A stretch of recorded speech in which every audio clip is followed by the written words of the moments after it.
76 years ago on this day, on January 27, 1945, Auschwitz Birkenau concentration camp was liberated. Today, around the world, people are marking World Holocaust Remembrance Day.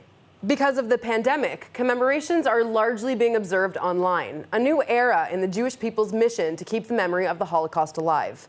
Events are being held digitally by the UN, Israel's Foreign Ministry, the European Union, and many other organizations. That includes Yad Vashem Holocaust Museum in Israel, who are hosting an online virtual guided tour of the Auschwitz Birkenau State Museum in Poland. Take a look. Auschwitz Birkenau, where over 1 million Jewish men, women, and children, and approximately 125,000 non-Jews were murdered by the German Nazis, has entered human consciousness as the representation of supreme human evil, as well as the ultimate symbol of the Holocaust of the Jewish people. Israeli Prime Minister Netanyahu shared his remarks to commemorate this day as well, stressing that anti-Semitism is still alive and well, even in the 21st century. In the 21st century, the disease of anti-Semitism continues to contaminate and spread. It can be found alive, kicking, and pernicious on North American university campuses, in South Asian madrasas, among European elites. A vaccine to safeguard against the anti-Semitism virus has yet to be found. It is said that some things never change. Never again isn't a slogan. This is our policy, and this is our mission, and we will always carry it out.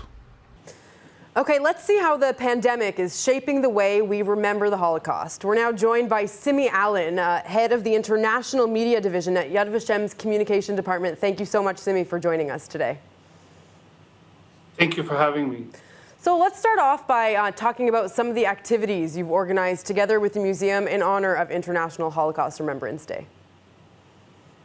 So Yad Vashem has been very active in creating unique content to commemorate the Holocaust on this International Holocaust Remembrance Day.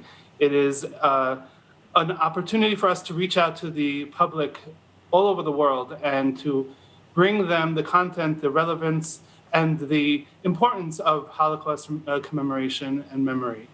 And Yad Vashem has uploaded a really phenomenal online exhibition to educate and to inform the public not only about a topic that is relatively unknown, but also a topic that is very, very important and really has the ability to impress and inspire us today.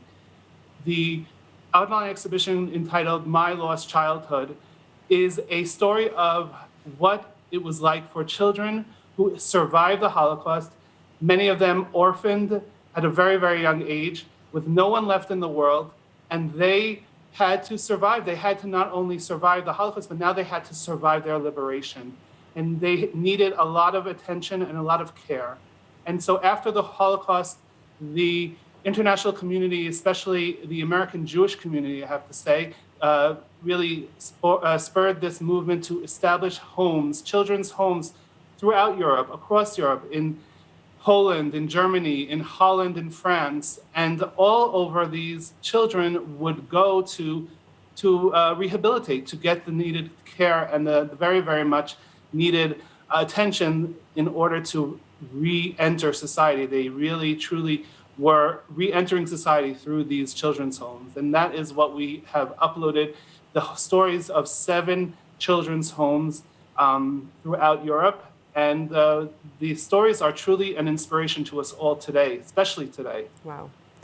So this year, we're obviously marking this day a bit different than we have in previous years. Everything is digital. Everything's online, of course, because of the pandemic. So I'm wondering, how do you think the pandemic is changing the way we might remember the Holocaust from now on?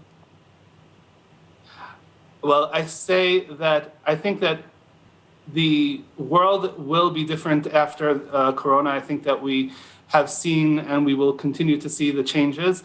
But Yad Vashem has always, for the last 2 decades, has been online, bringing content, relevant and timely content to the global audience. Our audience has grown year after year after year. We have not only seen throughout this pandemic an increase of, a steady increase of interest and desire to learn more about the Holocaust, but we have seen the engagement with Yad Vashem, the engagement on all of our platforms, whether it be social media or our website in 8 different languages, we have seen a tremendous amount of interest. And so I think that even when we go back to physical contact, in-person commemoration, we will continue to also be online. And Yad Vashem is very much committed to that. Simmy Allen, thank you so much for being on the show with us today. Thank you for having me.